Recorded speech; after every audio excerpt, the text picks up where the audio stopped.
আজকের আমার ভিডিও জবা ফুলের গাছ নিয়ে। জবা গাছের প্রত্যেকটা ডালে অগণিত কুড়ি এবং ফুল ফোটানোর সময় কিন্তু চলে এসেছে। আপনারা অনেকেই জবা গাছ টবের মধ্যে লাগান, কিন্তু সেই গাছে না কুড়ি আসে না ফুল ফোটে। যেমন লাগিয়েছিলেন ঠিক গাছগুলো সেই রকমই পড়ে থাকে। গাছের কোনো রকম গ্রোথ হয় না এবং সেই গাছে কোনো রকম নতুন নতুন ডালপালা বা পাতা বের হয় না। গাছে ফুল ফোটা তো দূরের কথা, কুড়ি দেখা যায় না। আপনাদের জবা গাছগুলোর কি এই ধরনের সমস্যা হচ্ছে? তো এইগুলো কিন্তু সেরকম কোনো সমস্যাই নয়। এইগুলো খুবই ছোট্ট ছোট্ট বিষয়, যে বিষয়গুলো যদি আপনারা একটু খেয়াল করেন তাহলে কিন্তু এই সমস্যাগুলো আর হবে না। অনেকেরই ধারণা থাকে গাছের মাটিতে হয়তো বেশি বেশি করে খাবার প্রয়োগ করলেই সেই গাছে প্রচুর পরিমাণে ফুল পাওয়া যায়। তা কিন্তু একেবারেই নয়। খাবার প্রয়োগ তো করতেই হবে, তবে যখন তখন যা খুশি তাই দিলেই হবে না। সঠিক সময়ে সঠিক খাবার দিতে হবে। খাবার দেওয়ার সাথে সাথে কিছু বেসিক জিনিস আছে যা আপনাদের জবা গাছ প্রতিস্থাপন করার সময় ধ্যান দিতে হবে। যদি আপনারা না জেনে বুঝে সেই খামতিগুলো রেখে দেন তাহলে জবা গাছে সবসময় ফুলের কমতি দেখা দেবে, গাছে কুড়ি একেবারেই কম আসবে। আপনারা দেখতেই পাচ্ছেন আমার প্রত্যেকটা জবা গাছে কত কুড়িতে ভরে আছে। শুধু একটা গাছেই নয়, প্রতিটা জবা গাছে এই রকম এক একটা ডালে অগণিত কুড়িতে ভরে আছে। তো এর কি এমন টেকনিক বা সিক্রেট টিপস যা আপনাদের জানা নেই, যে কারণে আপনাদের জবা গাছে এত পরিমাণ কুড়ি আসছে না? জবা গাছে এই রকম প্রত্যেকটা ডালে অগণিত কুড়ি আনতে গেলে আমাদের সামান্য কয়েকটা টিপস ফলো করতে হবে। সেই টিপসগুলো যদি আমরা ফলো করতে পারি তাহলে এমন কখনোই হতেই পারে না যে আপনার জবা গাছে কখনোই কুড়ি আসবে না বা ফুল ফুটবে না। তো সেই কয়েকটা টিপস আজকে আমি আপনাদের সাথে শেয়ার করব এই ভিডিওতে। সেই জন্য আজকের এই ভিডিওটা একেবারেই স্কিপ করে দেখবেন না। স্কিপ করে দেখলে জানতেই পারবেন না যে যে সকল জবা গাছে কখনো বা কোনো দিনও ফুল ফোটেনি বা কুড়ি আসেনি, সেই জবা গাছেও কিন্তু অগণিত কুড়িতে এবং ফুলে ভরে যাবে। কিন্তু সেটা কিভাবে জানতে গেলে ভিডিওটির সাথে থাকতে হবে। তাই ভিডিওটা সম্পূর্ণ দেখবেন। ভালো লাগলে লাইক, শেয়ার এবং কমেন্ট করতে ভুলবেন না। যে সকল বন্ধুরা আমার চ্যানেলটিকে এখনও পর্যন্ত সাবস্ক্রাইব করেননি, একেবারেই নতুন বা প্রথমবার দেখছেন, সেই সকল বন্ধুরা আমার চ্যানেলটিকে সাবস্ক্রাইব করে পাশে থাকার অনুরোধ রইল। নমস্কার বন্ধুরা, আমি সোনালি, আর আপনারা দেখছেন সোনালিস গার্ডেন। বন্ধুরা, জবা গাছ থেকে প্রচুর পরিমাণের এবং প্রত্যেকটা ডালে অসংখ্য কুড়ি এবং ফুল নেওয়ার সময় কিন্তু চলে এসেছে। যদি আপনাদের জবা গাছের গ্রোথ একেবারেই হচ্ছে না বা কুড়ি আসছে না, তাহলে প্রথম যে টিপস আপনাদের ফলো করতে হবে তা হলো জবা গাছের মাটি। জবা গাছের গ্রোথ সুন্দর করার জন্য এবং গাছে প্রচুর পরিমাণের ফুল নেওয়ার জন্য গাছের মাটি সুন্দরভাবে তৈরি করাটা কিন্তু বিশেষভাবে গুরুত্বপূর্ণ ভূমিকা পালন করে। জবা গাছ টবে প্রতিস্থাপন করার জন্য কী রকম মাটি তৈরি করা দরকার?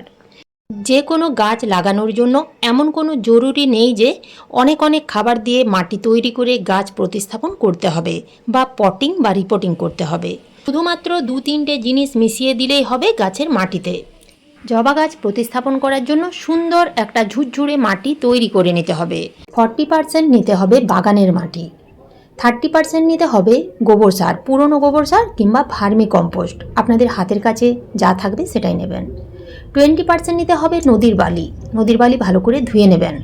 10% নিতে হবে কোকোপিট। তার সাথে মিশিয়ে নিতে হবে 1 মুঠো নিমখোল। নিমখোল গাছের মাটিতে দিতেই হবে। এই নিমখোল গাছের মাটিতে দিলে পোকামাকড়ের হাত থেকে গাছগুলোকে রক্ষা করবে। আর দিতে হবে 1 চামচের মতো হাড় গুঁড়ো। নার্সারি থেকে আমরা যে জবা গাছগুলো কিনে নিয়ে আসি, সেই জবা গাছের যে মাটি, সেই মাটি কিন্তু পুরো চিটচিটে থাকে। তো সেই চিটচিটে মাটি ছাড়িয়ে নিতে হবে, কিংবা বালতি বা গামলার মধ্যে জল দিয়ে 10 মিনিটের মধ্যে যদি ভিজিয়ে রাখা হয় তাহলেও মাটি পুরো গলে যাবে। এবং আর একটা বেশি যে জিনিসটা দেখা যায় তা হলো জবা গাছে বেশিরভাগ ক্ষেত্রেই নেট পট থাকে। তো এই নেট পট রেখে আমরা গাছ কিন্তু প্রতিস্থাপন করব না। ধারালো কোনো কাঁচি দিয়ে সেই নেট পট কেটে ছাড়িয়ে নিতে হবে, তারপরে সেই গাছটাকে প্রতিস্থাপন করতে হবে। আমরা যদি নেট পট রেখে গাছ প্রতিস্থাপন করে দিই তাহলে কিন্তু 2-1 বছরের মধ্যেই সেই জবা গাছটা মারা যাবে। কেননা এর আগে আমার 2-3টে গাছ মারা গেছে শুধু নেট পটের কারণেই। তো এইভাবে আপনারা কিন্তু জবা গাছ নার্সারি থেকে কিনে এনে নেট পট কেটে প্রতিস্থাপন করবেন। নেট পট কাটার সময় গাছ একটু শক পায়, যার ফলে গাছ প্রতিস্থাপন করার মোটামুটি 2 থেকে 3 দিনের মধ্যে গাছের পাতাগুলো বেশিরভাগ সময়ে এরকম হলুদ হয়ে ঝরে পড়ে যাবে। তো আপনারা কিন্তু ভয় পাবেন না। গাছটিকে ছায়াযুক্ত স্থানে রাখবেন এবং প্রয়োজন মতো শুধু জল দিয়ে যাবেন। কিছুদিনের মধ্যেই যখন দেখবেন এরকম ছোট্ট ছোট্ট কচি কচি পাতা ছাড়তে শুরু করবে, তারপর থেকেই আপনারা কিন্তু সেই গাছগুলোকে ফুল সানলাইটে রেখে দেবেন। 2 নম্বরে যে কাজটা আপনাদের করতে হবে তা হলো জবা গাছগুলোকে কিন্তু ফুল সানলাইটে রাখতে হবে। জবা গাছ ফুল সানলাইট ভালোবাসে, তাই যেখানে 5 থেকে 6 ঘন্টা রোদ আসে কিংবা 7 ঘন্টা সেই রকম জায়গায় টবগুলোকে এনে রাখুন। জবা গাছগুলো যদি ঠিকমতো রোদ না পায় তাহলে জবা গাছের গ্রোথ একেবারেই হবে না এবং কুঁড়ি এলেও সেই কুঁড়িগুলো ঝরে পড়ে যাবে। আর যদি আপনাদের জবা গাছগুলো ব্যালকনিতে থাকে তাহলে এমন জায়গা আপনাদের নির্বাচন করতে হবে যেখানে খুব কম করে হলেও 4 থেকে 5 ঘন্টা রোদ থাকে। 3 নম্বরে যে টিপস আপনাদের ফলো করতে হবে তা হলো জবা গাছে আগাছা। আপনারা এখানে দেখতেই পাচ্ছেন জবা গাছে মাটিতে কত পরিমাণ আগাছা জন্মেছে। যদি আপনাদের জবা গাছে এই রকম এত আগাছা থেকে যায় তাহলে গাছের গ্রোথ একেবারেই হবে না, গাছে কুঁড়ি আসবে না এবং ফুল ফুটবে না। তাই জবা গাছে আগাছা দেখলেই সে আগাছা তুলে ফেলে দিতে হবে। যদি আপনারা গাছের মাটিতে দীর্ঘদিন ধরে আগাছা রেখে দেন তাহলে কিন্তু আপনাদের প্রধান যে গাছ সেই গাছ কিছুতেই বাড়বে না, কেননা মাটির মধ্যে যে খাবার থাকবে সেই খাবারগুলো কিন্তু সেই আগাছাগুলোই শোষণ করে নেবে এবং আমাদের প্রধান যে গাছ অর্থাৎ যে জবা গাছ, যে গাছের জন্যই আমরা খাবার দিচ্ছি, সেই গাছ পুষ্টির অভাবে বাড়তে পারবে না। এগুলো কিন্তু খুবই ছোট্ট ছোট্ট টিপস, কিন্তু আমাদের এগুলো ফলো করতেই হবে। মাঝে মধ্যে জবা গাছের মাটির উপরিভাগ আলগা করে খুশে নিতে হবে, অন্তত মাসে 2 বার 15 দিন অন্তর। আমরা গাছের মাটিতে বিভিন্ন ধরনের খাবার দিচ্ছি এবং প্রত্যেক দিন গাছের মাটিতে জল দিই, যার ফলে কিন্তু মাটির উপরিভাগ শক্ত হয়ে যায়। তো সেই মাটি আলগা করার জন্যই মাঝে মধ্যে মাটির উপরিভাগ আলগা করে খুশে নিতে হবে। মাটি যদি মাঝে মধ্যে খুশে নেওয়া হয় তাহলে মাটির ভিতরে খুব সুন্দরভাবে আলো বাতাস চলাচল করতে পারবে, যার ফলে শিকড় খুব তাড়াতাড়ি বৃদ্ধি পাবে এবং শিকড় বৃদ্ধি পেলে গাছ খুব দ্রুত হারে গ্রোথ নেবে। 4 নম্বরে যে টিপস আপনাদের ফলো করতে হবে তা হলো এই যে গাছের গোড়া ঠিক এই রকম পরিষ্কার রাখতে হবে। অনেক সময় দেখবেন গাছের গোড়া থেকে প্রচুর ডালপালা বের হয়, তো সেই ডালপালাগুলো কেটে দিতে হবে এবং গাছের গোড়া ঠিক এইভাবেই পরিষ্কার রাখতে হবে। আমরা যদি গাছের গোড়া ঠিক এইভাবে পরিষ্কার রাখি তাহলে খুব ভালোভাবে সেই গাছের গোড়ার মধ্যে বা মাটিতে রোদ পাবে এবং গাছের মাটিতে বা গাছের গোড়ায় যদি পর্যাপ্ত পরিমাণে রোদ পায় তাহলে গাছের মাটিতে কখনোই ফাঙ্গাস লাগবে না এবং বিভিন্ন ধরনের ক্ষতিকারক পোকামাকড় দূর হয়ে যাবে। এখন জেনে নেওয়া যাক যে সকল গাছের গ্রোথ একেবারেই থেমে গেছে কিংবা ফেব্রুয়ারি মাসে আপনারা জবা গাছের ডাল কাটাই ছাঁটাই করেছেন অথচ গাছের গ্রোথ একেবারেই হচ্ছে না, গাছে কুঁড়ি আসছে না বা ফুল ফুটছে না, অথবা এই রকম ছোট গাছে যদি আপনারা গাছ ভরা কুঁড়ি আনতে চান এবং ফুল ফোটাতে চান তাহলে এই সময় আপনারা গাছের মাটিতে কি খাবার প্রয়োগ করবেন। আজকে আমি একেবারে ঘরোয়া কিছু জিনিস দিয়ে সম্পূর্ণ জৈব লিকুইড খাবার গাছের মাটিতে প্রয়োগ করে দেখাবো। এই খাবার যদি আপনারা গাছের মাটিতে দিয়ে যেতে পারেন তাহলে মাত্র 10 দিনের মধ্যে আপনাদের প্রত্যেকটা জবা গাছের ডালে অসংখ্য কুঁড়িতে ভরে যাবে এবং থেমে যাওয়া গাছের গ্রোথ আবার বৃদ্ধি পাবে। এই খাবার তৈরি করতে কি কি উপাদান লাগবে?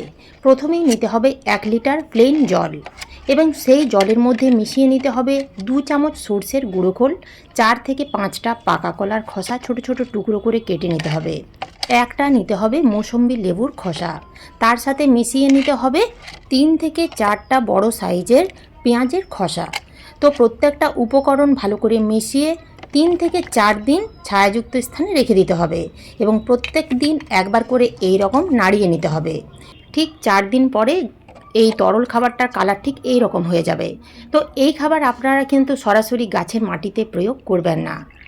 এখানে আমি দেখুন 1 কাপ নিয়ে নিয়েছি এই তরল খাবার, তার সাথে মিশিয়ে নিয়েছি 5 কাপ প্লেন জল। তবে আপনারা এই খাবার কিন্তু ছেঁকে ব্যবহার করবেন। এই খাবারের মধ্যে আছে nitrogen, phosphorus, potassium, calcium, magnesium, iron, zinc, কপারের মতো বিভিন্ন পুষ্টিগুণ।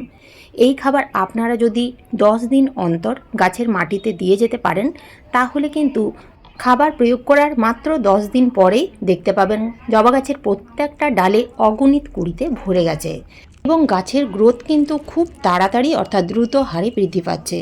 10 থেকে 12 ইঞ্চির টব হলে আপনারা 200 থেকে 250 ml পর্যন্ত এই খাবার দিয়ে যেতে পারবেন। আর এই রকম যদি ছোট পট হয় তাহলে মোটামুটি 100 ml মতো দিলেই হবে।